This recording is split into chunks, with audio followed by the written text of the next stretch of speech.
are the units of exchange. So you know the unit of exchange for us is the dollar, right? You pay this amount of dollar, I'll give you that particular thing you want to buy. The elements, when they want to make a bond, you know the people, let's think of the most simplest bond that we know of. You know, marriage. It's very interesting how marriage happens in different parts of the world, in the hemispheres. In some societies, in Eastern societies, the husband give money to the wife so she can marry him. In the elements, that actually happens. Some elements give electrons to other elements, and then they have a bond. Like sodium would give an electron to chloride. Now they have a bond known as ionic bond. But in other societies, like Western societies, the man doesn't give the money to the woman. Both share.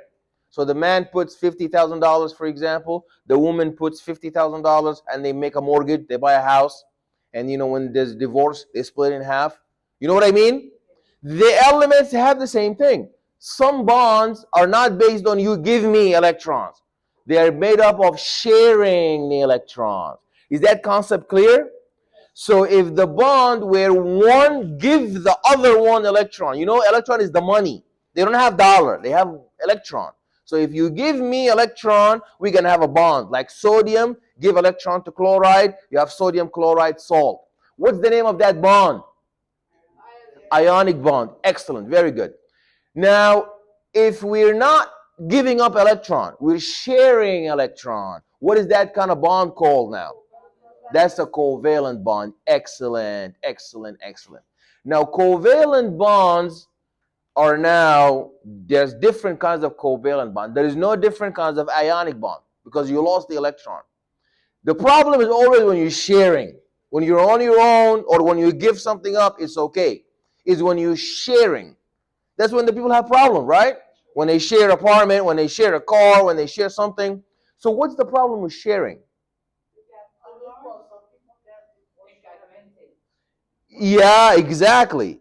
So sometimes when there is sharing between, so what are we sharing? Are we sharing money we're sharing electrons? Very good. So when atoms are sharing electrons, sometimes you have an unfair relationship, like between oxygen and hydrogen. You know, water is H2O. You know, oxygen is huge, big old oxygen. Imagine very big oxygen is sharing one electron, and tiny little minor under 18